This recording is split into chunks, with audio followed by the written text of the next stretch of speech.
அறிவோம். அனைவருக்கும் நமஸ்காரம். தற்போது நாம் பார்த்து கொண்டிருக்கின்ற வகுப்பு சாந்தோக்கிய உபனிஷதம். இப்ப இந்த சாந்தோக்கிய உபனிஷத்துல கடந்த வகுப்புகள் மூலமாக தகர வித்யா அப்படிங்கிற ஒரு முக்கியமான வித்தையை பார்த்துக்கிட்டு இருக்கோம். வித்யா என்றால் கல்வி. அப்போ அதை நம்ம பார்த்துக்கிட்டு இருக்கும்போது நமக்கு கடைசியாக நம்ம எப்படி முடித்தோம் இந்த கடந்த வகுப்பு அப்படின்னு பார்த்தா, இப்போ இந்த உடம்புல 7 ஆதார சக்கரங்கள் இருக்கு. அந்த குண்டலினி சக்தி ஒவ்வொரு சக்கரங்களாக கடந்து மேலே போய் சகசிரஹாரம் பிரம்மரந்திரத்திலே உயிர் பிரியும் போது அவன் மீண்டும் பிறக்க மாட்டான் என்றெல்லாம் சாஸ்திரம் சொல்லுது. அது எப்படி அப்படின்னு நம்ம பார்த்தோம் இல்லையா? ஆனா இங்க விஷயம் என்ன அப்படின்னா, இப்போ இறைவன் ஆத்மா அப்படிங்கிறது நமக்கு புரியுது. இப்ப ஆத்மாங்கிறது எப்படி இருக்கும் அப்படிங்கிறது நமக்கு புரியுது. எப்படி இருக்கும்? வெட்ட வெளியா இருக்கும் அப்படின்னு சொல்லிட்டா, அப்ப வெட்ட வெளி அப்படிங்கிறது இப்ப நமக்கு முன்னாடி இருக்கிற வெளியா? இப்ப நீங்க நானெல்லாம் பேசிக்கிட்டு இருக்கிற இடைவெளியா? அல்லது நமக்கு அப்பாற்பட்ட எங்கும் நீக்கமர நிறைந்திருக்கின்ற எல்லையற்ற பரவெளியா அப்படின்னு நம்ம சந்தேகத்தை எழுப்பணும். அப்படின்னா இப்போ நீங்க நானும் பேசிக்கிட்டு இருக்கிற இடையில வருகின்ற இடைவெளி எங்கும் எதிலும் நீக்கமர நிறைந்திருக்கின்ற பரவெளி எப்படிங்க உங்களுக்கு தெரிஞ்சுது? அந்த வெளி இருந்தது எப்படி உங்களுக்கு தெரிஞ்சுது? நீங்க இருக்கிறதுனால தெரிஞ்சுது. அப்போ இங்க நான் இருக்கிறேன் அப்படிங்கிற தன்னுணர்வு, தன்னில் இருக்கின்ற ஒரு வெளிதான் அதை காட்டி கொடுக்குது. வெளியே ஒரு இவ்வளவு பெரிய பிரம்மாண்ட வெளி இருக்குது அப்படிங்கிறத நமக்குள்ள இருக்கிற ஒரு வெளிதான் காட்டி கொடுக்குது. அந்த வெளிக்கு பேர் தான் தகர வெளி, தகரம் அப்படின்னு சாஸ்திரம் சொல்லி கொடுக்குது. அப்போ அந்த தகரம் அப்படின்னு சொல்லக்கூடிய நம்முடைய ஒவ்வொருத்தருடைய உடலுக்குள்ள இருக்கக்கூடிய அந்த வெளிக்கு பேரு இறைவன், பிரம்மம் என்று பெயர். அது உயிர் என்று சொல்றோம், ஆன்மா என்று சொல்றோம். இப்படி பல பெயர்கள்ல நாம் அதை அழைச்சிக்கிறோம். ஏன்னா அது இந்த உடம்புக்குள்ள இருந்து இந்த உடம்பை இயக்கிட்டு இருக்கிறதுனால அதை ஆன்மா, பிரம்மம், இறைவன், உயிர் அப்படின்னு பல பெயர்கள்ல சொல்லி அழைத்து கொண்டிருக்கிறோம். அப்ப அந்த உயிரை நாம் உணர்வு ரீதியாக அணுகுவதற்கான ஒரு உபாதி தான் இந்த உடல் என்று நம்ம இங்க புரிஞ்சுக்கணும். ஏன்னா இந்த உடம்பு எதற்காக நமக்கு கொடுக்கப்பட்டிருக்கு அப்படின்னா, அந்த உயிரோடு உணர்வோடு உறவாடுவதற்கு. ஏன்னா அது தன்னை வெளிப்படுத்தி உறவாடி மகிழ்வதற்காக இந்த உபாதிகளை உண்டாக்கி இருக்கு அப்படின்னு நம்ம பார்க்கிறோம். நான் ஏற்கனவே அதுக்கு உதாரணம் கொடுத்துட்டேன். இருந்தாலும் புதுசா வந்தவங்களுக்காக சொல்றேன். இப்ப மனசுக்கு ஒரு விஷயத்தை அனுபவம் ஆக்கணும் அப்படின்னா, மனமோ கண்ணுக்கு தெரியாத ஒரு விஷயமா இருக்கு. அந்த மனசு திடீர்னு லட்டு சாப்பிடணும்னு ஆசைப்படுது. கண்ணுக்கு தெரியாத மனசு எப்படிங்க லட்டை சாப்பிடும்? அந்த மனசுலதான் ஆசை வந்துச்சு, லட்டு சாப்பிடணுங்கிற ஆசை வந்தது. ஆனா கண்ணுக்கு தெரியாத மனசு லட்டை சாப்பிட முடியல. அப்ப அது சாப்பிட்றதுக்கு ஏதாவது ஒண்ணு பண்ணி ஆகணும். அப்ப அந்த கண்ணுக்கு தெரியாத மனசு என்ன பண்ணுதுன்னா, ஒரு பருவுடலை உண்டாக்குது. பஞ்சபூதத்தினுடைய அடிப்படையில ஒரு பௌதீக உடம்பை உண்டாக்கி, அந்த பௌதீக உடம்புல புலன்களை வச்சிருக்கு. எப்படிப்பட்ட புலன்கள்? 5 ஞானேந்திரியங்கள், 5 கர்மேந்திரியங்கள், அப்புறம் காது, மூக்கு, நாக்கு அப்படின்னு எல்லா விஷயங்களையும் நமக்குள்ள கொடுத்து, அப்புறம் அதுக்குள்ள அந்த மனசு என்ன பண்ணுது? உள்ள போய் உட்காந்துக்கிட்டு, இப்போ எனக்கு லட்டு சாப்பிடணும் அப்படின்னு சொல்லுது. உடனே இந்த உடம்பு என்ன பண்ணுது? அப்படித்தானே, லட்டு தானே சாப்பிடணும், அதை இப்போ ரெடி பண்ணிடலாம் அப்படின்ட்டு உடனே போய் கடலை மாவு, எண்ணெய் எல்லாம் வாங்கிட்டு தயார் பண்ணி லட்டு பார்த்தாச்சு கண்ணுல. இப்போ அந்த லட்டை சாப்பிட ஆரம்பிக்கணும். அப்ப அந்த மனசு எப்படி சாப்பிடும்? இந்த வாய் வழியா, நம்ம மனித உடல்ல வாய் வழியா அதை எடுத்து ரசிச்சு ருசிச்சு அந்த லட்டுனுடைய டேஸ்ட்டை, நெய்யினுடைய மணத்தை, ஏன்னா மூக்கு வழியா அந்த நெய் மணத்தை அப்படியே உள் வாங்கி, ஆஹா என்ன ஒரு நெய், கமகமன் வாசம், அட பாருங்க எவ்வளவு ஏலக்காய் போட்டிருக்கான், எவ்வளவு முந்திரி பருப்பு போட்டிருக்கான், எவ்வளவு திராட்சை போட்டிருக்கான், திருப்பதி லட்டு தானுங்க, எவ்வளவு அருமையா இருக்கு அப்படின்னு ரசிச்சு ருசிச்சு சாப்பிடுதல்ல. அப்படி சாப்பிடும்போது அந்த சுவையை எது உணருது? அந்த நாக்கு மூலமா மனசு தான் உணருது. அந்த நாக்கு மூலமா அந்த உயிர் தான் உணருது. இதுதான் இங்க விஷயம். அதாவது இங்க மனசு உணருது அப்படின்னா, மனம் அப்படிங்கிற ஒரு பரிணாமத்துக்குள்ள உயிர் வந்திருக்குது. உயிர் என்ன பண்ணுதுன்னா, டைரக்டா எதையுமே அதனால வெளிப்படுத்தி என்ஜாய் பண்ண முடியாது. அதுக்கு இவ்வளவு பரிணாமங்கள் தேவைப்படுது. அப்ப அது என்ன பண்ணுதுன்னா, ஒரு உடம்ப எடுத்து அந்த மனசுக்குள்ள இருந்து, அந்த உடம்ப தூண்டி செயல்படுத்த வச்சு, அந்த ஆசைய வெளிப்படுத்தி பார்த்து, இப்படி வந்து அத அனுபவமாக்கி, அந்த லட்ட சாப்பிட்டு அருமையா இருக்கு, சூப்பரா இருக்கு, நெய் மணக்குது அப்படின்னு சொல்ல முடியுதுன்னா, இந்த அனுபவங்கள் அந்த நாக்குக்கு கிடைச்சதா? இல்ல அத சாப்பிட்ட ராமசாமிக்கு கிடைச்சதா? இல்ல.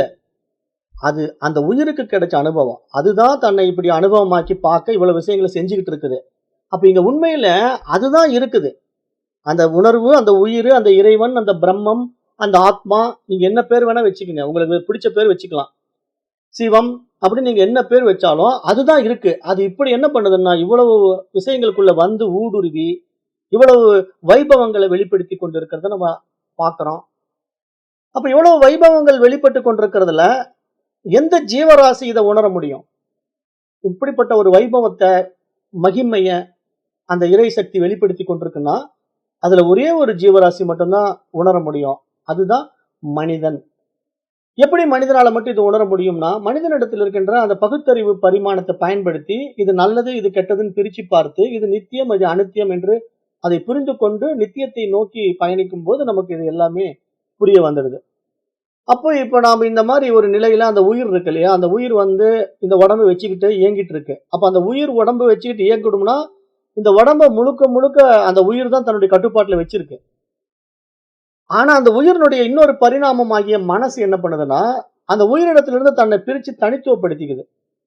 எப்படி தனித்துவப்படுத்திக்கிச்சு அப்படின்னா, நான் உயிர் அப்படிங்கிற வெளிப்பட்ட அந்த மனசு, தன்னை உயிர்ன்னு தெரிஞ்சுக்கிட்டு அப்போதைக்கு வெளிப்பட்ட அந்த மனசானது, வெளியிருந்து பல விஷயங்கள கத்துக்குது இல்ல. பேனா, பென்சில் அப்படின்ட்டு ஏதேதோ புது விஷயங்கள் எல்லாம் உள்வாங்குது இல்லையா? அப்படி உள்வாங்கும்போது இந்த விஷய சுகங்கள் மூலமா தன்னையும் எப்படி பாவிச்சுக்குது? நான் ஒரு மனிதன், நான் இன்னார் இப்படிப்பட்டவன், இந்த ஜாதிக்காரன், இந்த படிப்பு படிச்சவன் அப்படின்னு என்னென்ன விஷயங்கள உள்ள வாங்கி வச்சுக்கிட்டோ, அதுல போய் மோல்ட் ஆயி, அதுல மாட்டிக்கிட்ட பிறகு, அந்த உயிரினிடத்திலிருந்து ஒரு தன்னை பிரித்துக் கொண்ட மனசானது தன்னை தனித்துவ அடையாளப்படுத்திக் கொண்டு இந்த உடம்பை இயக்க ஆரம்பிச்சிடுது. அப்பயும் உயிரோடைய கட்டுப்பாட்டுல தான் இயங்கிட்டு இருக்கு. ஆனா மனசு என்ன பண்ணுதுன்னா, மனம் போன போக்குல சில விஷயங்கள கட்டளையிடுது. எனக்கு அது வேணும், இது வேணும்னு ஆர்ப்பரிக்குது. ஆசைகள்ல போய் சிக்கிக்குது. அப்ப வெளி ஆசைகள்ல போய் எனக்கு இந்த புடவை வாங்கலாமா? அந்த நெக்லஸ் வாங்கலாமா?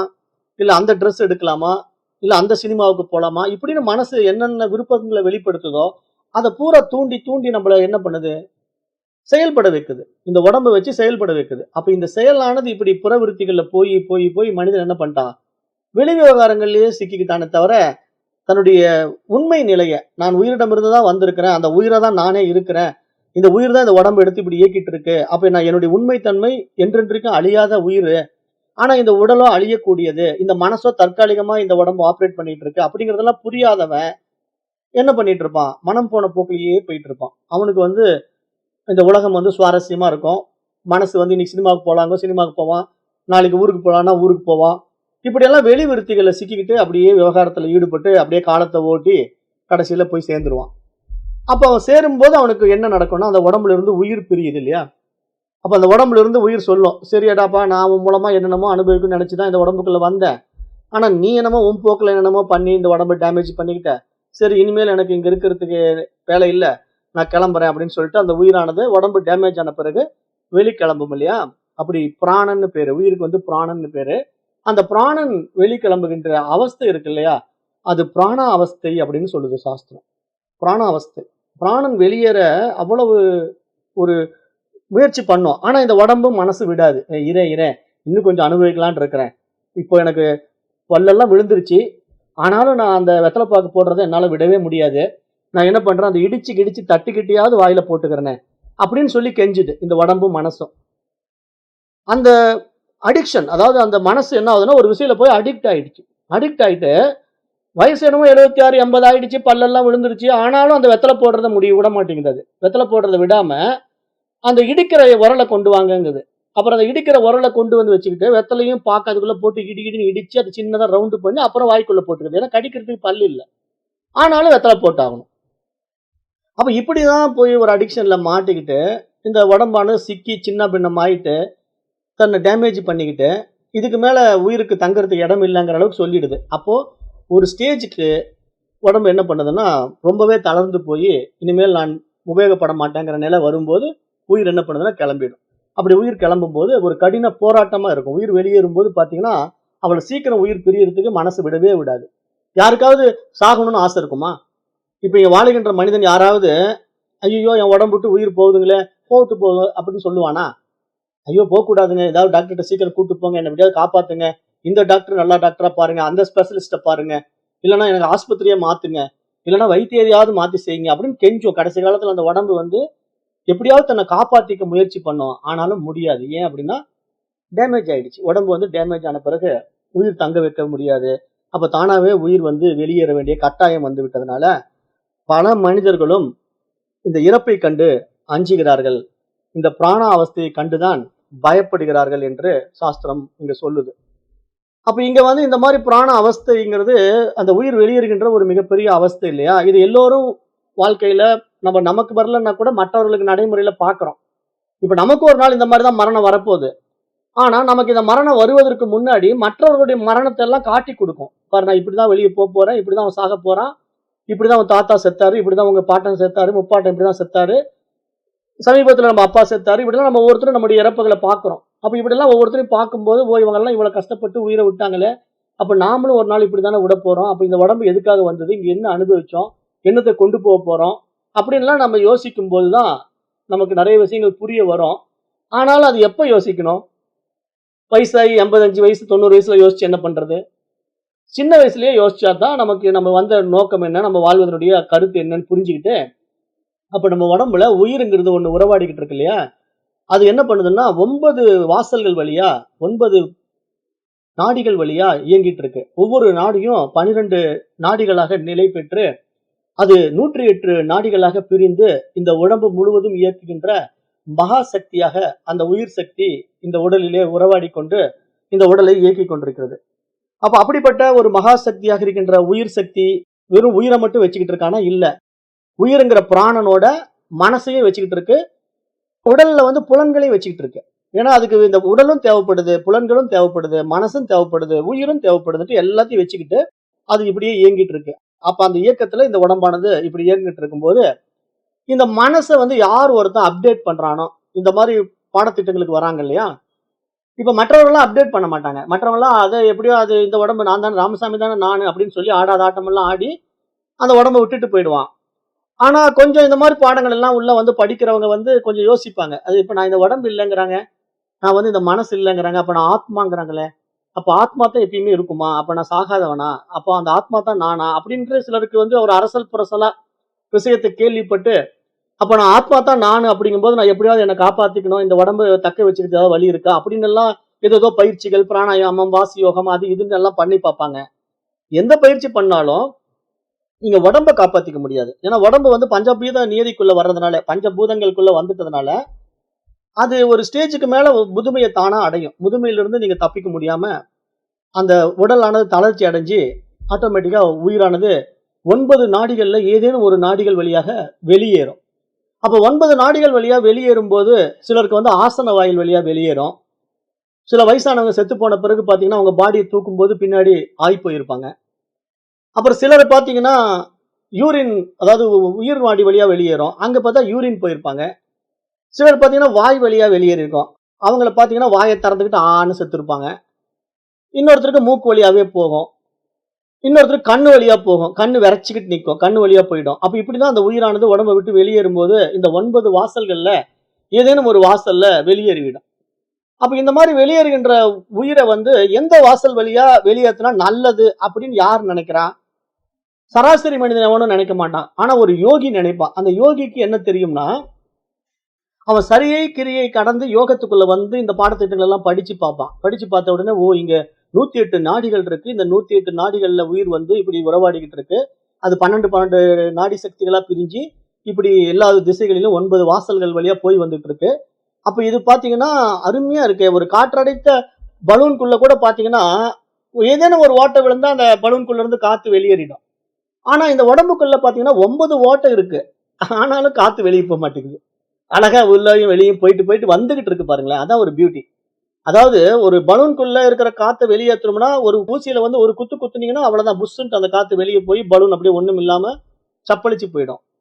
ஆனா இந்த உடம்புக்குள்ள 9 ஓட்டைகள் இருந்துமே இதுக்குள்ள போயிட்டு வந்துட்டு இருக்கிற காற்றானது முழுமையாக வெளியேறாமல் இயங்கிக் கொண்டே இருக்கிறதுன்னா அதுக்கு என்ன காரணம் அப்படின்னு பாத்தீங்கன்னா, அதுதான் இறைவனுடைய மகிமை.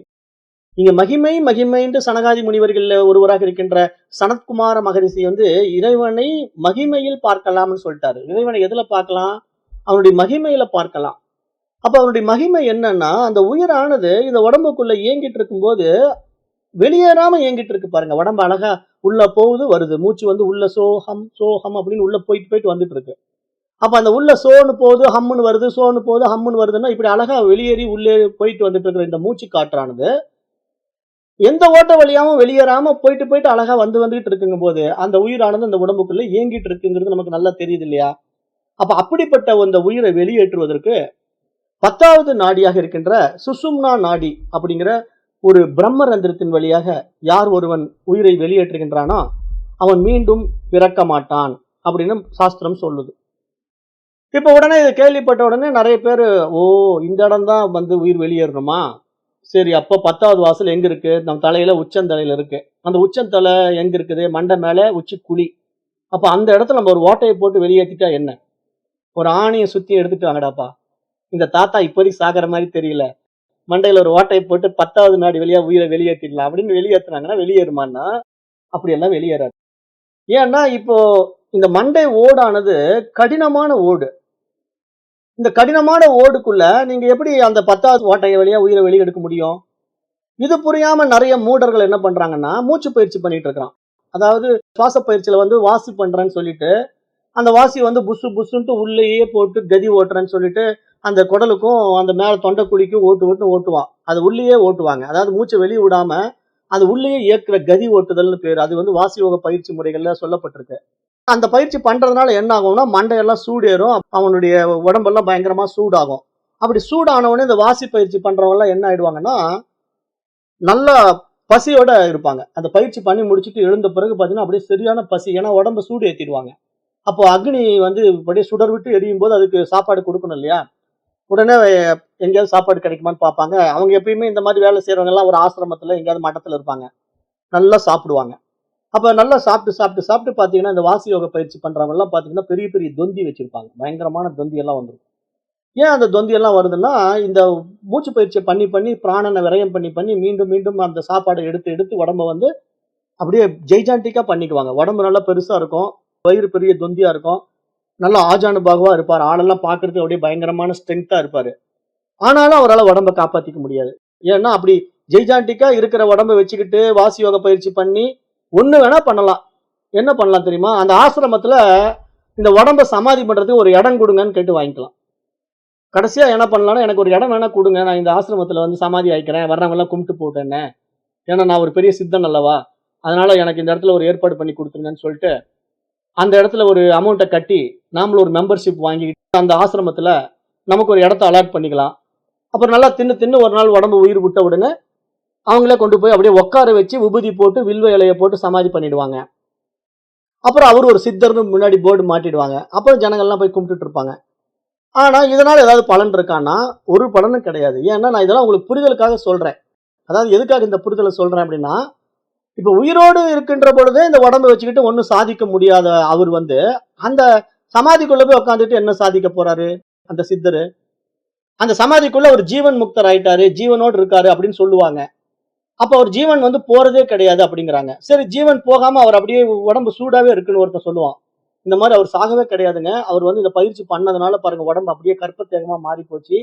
அவர் வந்து ஃபெயிலியர் ஆக மாட்டாரு, அவர் அப்படியே இருக்காரு, உங்களுக்கு தெரியல ஆனா அவர் சூட்சமா இருக்காரு அப்படின்னு சொல்லிட்டு அந்த குழிக்குள்ள இறக்கி வச்சுட்டு போட்டு இதெல்லாம் போட்டு மூடிடுவாங்க. வில்வத்தலை அப்புறம் அந்த விபூதி எல்லாம் போட்டு மூடி வச்சிருவாங்க. ஆனா எப்பேற்பட்ட சித்தனா உள்ள போட்டு மூடினாலும் ஏதாவது ஒரு இடத்துல தோண்டும் போது அகழ்வாராய்ச்சி பண்ணி தோண்டும் போது பாத்தீங்கன்னா வெறும் எலும்பு கூடு தான் கிடைக்கும், ஒரு பாடியும் கிடைக்காதுங்க. ஏன்னா அங்க ஜீவனா தான் இருக்கணும், இருக்க மாட்டார் அப்படிலாம் யாருமே கிடையாது. சும்மா எல்லாம் வந்து கதை விட்டுக்கிட்டே இருப்பாங்க. ஆனா எந்த உடல் வந்து அப்படியே முழுசா கிடைக்கும் அப்படின்னு கேட்டீங்கன்னா பதப்படுத்தப்பட்ட உடல் கிடைக்கும். பதப்படுத்தப்பட்ட உடல் அப்படின்னா என்னன்னா, இப்ப அந்த காலத்துல சில சித்தர்கள் என்ன பண்ணுவாங்கன்னா தன்னுடைய உடம்ப வந்து பதப்படுத்திக்குவாங்க. சொல்லிடுவாங்க சித்தர்கள் கிட்ட, பாரு நான் இறக்கும் போது நீ இந்த எண்ணெய் அது ஒரு மூலிகை தயார் பண்ணி வச்சிருப்பாங்க, அந்த மூலிகையில பூரா இந்த உடம்புல குளிப்பாட்டி என்னை கொண்டு போய் அந்த குழிக்குள்ள இறக்கி நீ வந்து அது மேல உபூதியும் வில்வ இலையும் போட்டுடு, அப்புறம் என்ன சமாதி வச்சுட்டு அப்படின்னு சொல்லிட்டு அவர் இறந்துடுவாரு. அப்பயும் அவர் இறந்துதான் போவாரு. அந்த உடம்பு டேமேஜ் ஆயிடுச்சு அவருக்கு. உயிர் வெளியேறி விட்டது. அந்த உடம்ப கொண்டு போய் சமாதி வச்ச பிறகு நீங்க ஒரு 10 வருஷம் கழிச்சோ, 50 வருஷம் கழிச்சோ தோண்டி பார்த்தீங்கன்னா, அந்த உடம்பு அப்படியே ஒரு மாரி ஃபங்கஸ் ஆகி அப்படியே சுருங்கி கிடக்கும். ஆனா அது முழுமையா டேமேஜ் ஆகாது. அப்படியே ஒரு மாரி சூம்பி போய் கிடக்கும். ஆனா அந்த சூம்பி போய் கிடக்கிற உடம்ப எடுத்து நம்ம பார்த்து என்ன பிரயோஜனம்? இப்ப அப்படி பார்த்தீங்கன்னா, உங்களுக்கு கோவா இருக்குல்ல. நம்ம இந்தியாவினுடைய ஒரு பகுதி கோவான்னு இருக்கு. அந்த கோவாவுல போனீங்கன்னா, ஒரு சர்ச்சினுடைய பாதிரியார் இருக்காரு. ஒரு சர்ச்சினுடைய பாதிரியார் வந்து ஆங்கிலேயர்கள் காலத்துல இங்க இந்தியாவுக்கு வந்தாரு. அவர் வந்து இந்த கப்பல் வழியா வந்து அந்த கோவாவை அடைஞ்சு, அந்த கோவாவுல வந்து கிறிஸ்டியானிட்டிய பரப்பிக்கிட்டு அங்கேயே தங்கிட்டாரு. தங்கும்போது அவர் உடம்ப விட்ட பிறகு, அங்க இருக்கிற மக்கள் எல்லாம் என்ன பண்ணிட்டாங்கன்னா, அவர வந்து அதே மாரி பதப்படுத்தி வச்சுட்டாங்க. அது வருஷத்துக்கு ஒரு நாள் அங்க விழா கொண்டாடுவாங்க. கோவாவுல போனீங்கன்னா ஒரு சர்ச் இருக்கு. அந்த சர்ச்சுல போனீங்கன்னா, அந்த பாதிரியார வருஷத்துக்கு ஒரு நாள் வெளிய எடுப்பாங்க. வெளிய எடுத்து ஒரு கண்ணாடி பெட்டிக்குள்ள வச்சிருப்பாங்க. அவர் உடம்பெல்லாம் அப்படியே சூம்பி போய், சுருங்கி போய், அப்படியே இந்த மம்மி இருக்குல்ல, இங்கிலீஷ் படத்துல மம்மி பார்த்திருப்பீங்க. அந்த மம்மி மாரி அப்படியே இருக்கும். மம்மின்னா பார்க்கறதுக்கு உடம்பு மாரியே இருக்கும். ஆனா எல்லாம் கண் இருக்காது, முக்கியமான உறுப்பெல்லாம் இருக்காது. அப்படியே பேய் மாரி இருக்கும் பார்க்கறதுக்கு. அப்படிதான் அந்த சாமியார படுக்க வச்சிருக்காங்க. இப்ப இவங்கெல்லாம் ஏன் அழியாம இருக்காங்களான்னா, அந்த உடம்பு டேமேஜ் ஆகாம இருக்கு. ஆனா உண்மையான அந்த உடம்புக்குள்ள இருக்க வேண்டிய உயிர் இல்லன்னா, அது எப்படி இருந்தா என்னன்னு நான் கேட்கிறேன். அது வந்து நீங்க அப்படியே மக்கி போய் இருந்தா என்ன? மக்காம இருந்தா என்ன? அது அப்படியே எண்ணெயில பதப்படுத்தி பத்தி வச்சிருந்தா என்ன? பதப்படுத்தாம வச்சிருந்தா என்ன? அதனால எந்த பிரயோஜனமும் கிடையாது. இந்த சமாதிக்குள்ள போய் அப்படி உடம்ப வச்சுக்கிறதுனால எந்த பிரயோஜனமும் கிடையாது. அப்ப உண்மையா ஒரு மனிதன் வந்து ஜீவன் முக்தனா இருக்கணும் அப்படின்னா, அந்த ஜீவன் இருக்கும்போதே முக்தன் ஆகிவிட வேண்டும். ஜீவன் முக்தன் அப்படின்னா, இந்த உடலுக்குள்ளே உயிர் இருக்கும் பொழுதே ஒருத்தன் முக்தன் ஆயிட்டா அதுக்கு பேரு ஜீவன் முக்தி. இந்த உடம்ப விட்ட பிறகு வெளியேறுவதற்கு பேரு விதேக முக்தி. அப்ப இங்க ஜீவன் முக்தி நிலையை நீங்க அடைஞ்ச பிறகுதான் உங்களுக்கு தேகமற்ற நிலைக்கு பேரு விதேக முக்தின்னு பேரு. அப்ப விதேக முக்தினா தேகம் இல்லாத அந்த தூய உணர்வோடு நம்ம கலந்து விடுகிற நிலை. ஆனா இப்ப தேகம் இருக்கும் போதே நான் தான் பிரம்மம் என்று உணர்ந்தா அதுக்கு பேரு ஜீவன் முக்தி.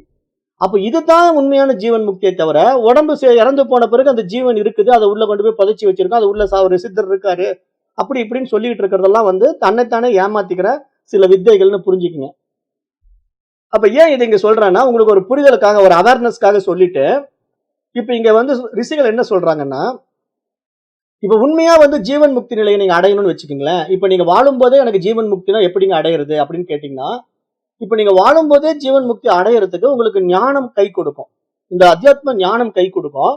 இந்த ஞானத்தோட யோக கலையை நீங்க கூட சேர்த்துக்கிட்டு, இந்த ஆக்னா சக்கரத்துக்கு மேல நமக்கு பிரம்ம ரந்திரத்துல ஒரு பீனியல் சுரப்பி சுரந்துகிட்டே இருக்கு. அந்த பீனியல் சுரப்பிலிருந்து ஒரு திரவம் சுருக்குது இல்லையா? அந்த திரவம் தான் என்ன பண்ணுதுன்னா, இந்த உடம்ப இன்னும் கொஞ்ச நாள் நீடிக்க வைக்கிற ஒரு சக்தியை கொடுக்கும். அதுல இருந்து வரக்கூடிய ஒரு சக்தியானது உடம்ப நோய் இல்லாம பார்த்துக்கும்.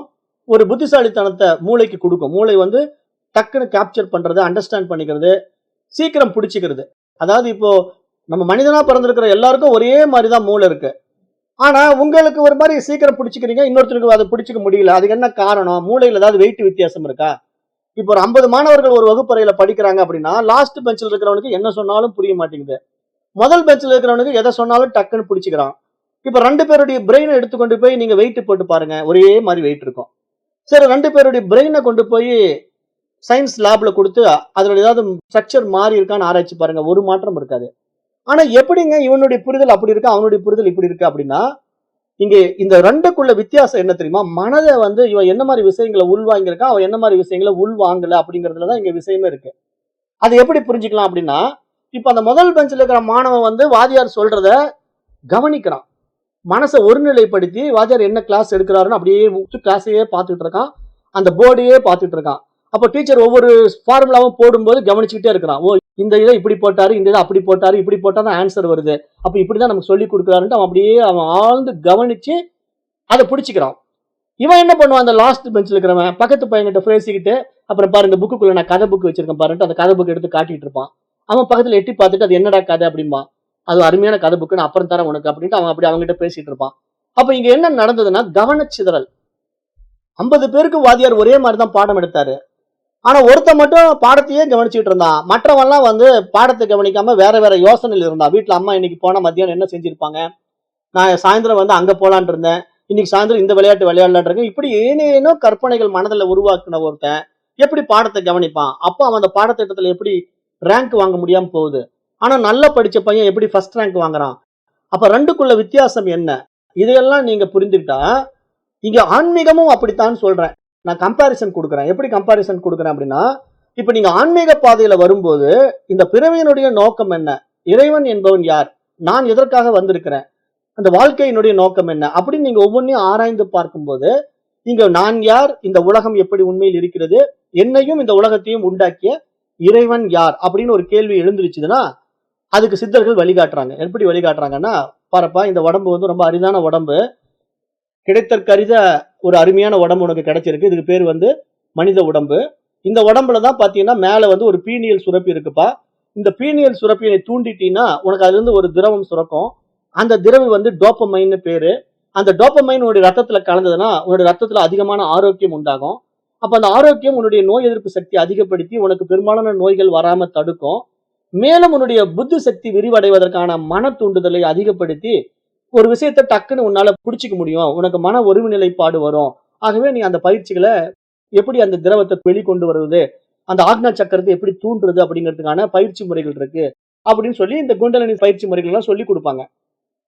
அப்ப அதை நம்ம கொஞ்சம் கொஞ்சமா பிராக்டிஸ் பண்ணி அந்த மந்திரங்கள் எல்லாம் ஜபம் பண்ணி அதுல நம்ம சக்தி உருவேற்றி அப்படியே நம்ம பண்ண பண்ண பண்ண நம்ம உடம்பானது நல்ல ஒரு தேஜஸ்க்கு வந்துடும்.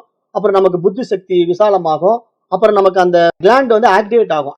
அந்த கிளாண்டுன்னா பீனியல் கிளாண்ட், டோபமைன் சுரக்கக்கூடிய பீனியல் கிளாண்ட் வந்து ஆக்டிவேட் ஆயிட்டு நீங்க டக்குன்னு எந்த விஷயத்த சொன்னாலும் கற்பூரம் மாதிரி உடனே சடனா பிடிச்சிக்க முடியும். அப்படி பிடிச்சிக்கிட்டா அந்த இடத்துல நீங்க அடையிறதுக்கு பேரு ஞானம்னு பேரு.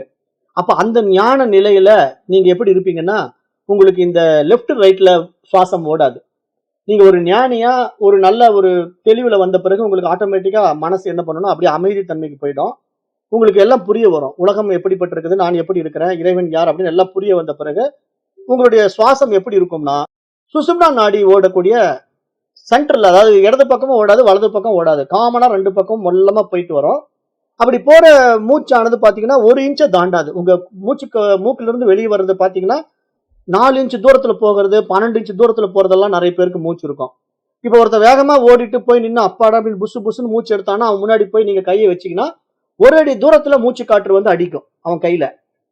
கொஞ்சம் வேகமா வேலை செஞ்சுட்டு கொஞ்சம் 6 இன்ச் வித்தியாசம். ஆனா சித்தர்களுக்கு ஞானிகளுக்கு வந்து உடல் வந்து அசைவே இல்லை, அதிகமா அந்த இதுலயே நிக்கிறதுனால சும்மா 1 இன்ச் வித்தியாசத்துல அந்த சுவாசமானது அப்படியே மூக்கு பக்கத்திலேயே ஓடிக்கிட்டு இருக்கும். அதாவது மூக்குடைய 2 துவாரங்களுக்கும் அந்த வாயினுடைய உதடுக்கும் இடையிலேயே சுவாசம் ஓடிட்டு இருக்கும். அந்த அளவுக்கு மேல சுவாசம் வெளிப்படாது. அப்படி இருக்கிற அந்த சுவாசம் தான் சுழுமுனை நாடி என்று பெயர்.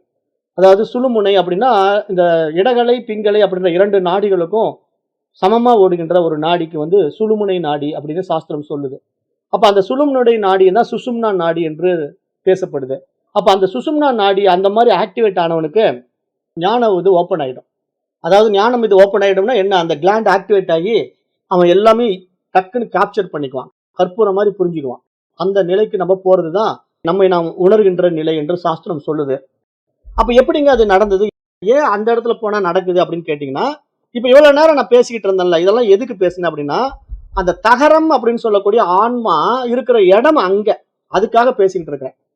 அதாவது 10வது வாசல் பிரம்மரந்திரம் அப்படி உயிர் ஆன்மா அப்படின்னு நீங்க சொல்லக்கூடிய அது எல்லாமே எங்க இருக்குன்னா நம்முடைய உச்சந்தலையில மையம் கொண்டிருக்கு. அது ஓட்ட போட்டுக்கிட்டு எல்லாம் வெளியே போகாது. அது அந்த மாதிரி 10வது வாசல் வழியா ஓட்ட போட்டெல்லாம் போக முடியாது. நீங்க ஞானத்தை அடைஞ்சிட்டாலே நீங்க பிரம்மரந்திரத்தை ஜெயிச்சுட்டதான் அடையாளம். மண்டை ஓட்டை உடைச்சுக்கிட்டு எல்லாம் உயிரை விடணுங்கிற அவசியம் கிடையாது. மண்டை ஓட்டை உடைச்சுக்கிட்டு உயிர் போனா அப்ப அந்த மாதிரி எல்லாருமே எடுத்துக்கலாமல்ல. எவனுக்கெல்லாம் வந்து பாத்தீங்கன்னா ஞானம் அடையணுமோ அவனெல்லாம் வந்து நடு மண்டையில ஆணி வச்சு ஒரு அடி அடிச்சோம்னா அவன் ஞானி ஆயிடுவான். இல்ல வந்து அவனுக்கு வந்து மீண்டும் பிறக்கவே கூடாது, வாடாப்பா அப்படின்னு கூப்பிட்டு நடுமண்டையில ஆணி வச்சு அடிச்சிங்கன்னா மீண்டும் அவன் பிறக்கவே மாட்டான். அப்படி பண்ணிடலாம்ல. அப்படி பண்ண முடியாது. ஏன்னா உயிர் அது வழியா வெளியேறதுனால இங்க வந்து அவன் மீண்டும் பிறக்க மாட்டான் அப்படிங்கிற தவறான கான்செப்டை ஃபர்ஸ்ட் விட்டுருங்க. உயிர் அது வழியா வெளியேறதுங்கிறதே கிடையாது. உயிர் வந்து வருவதும் இல்ல போவதும் இல்ல. உடம்பு தான் டேமேஜ் ஆகுது. 2வது அந்த உயிர் நீங்க நினைக்கிற மாதிரி ஒரு இடத்துல இல்ல.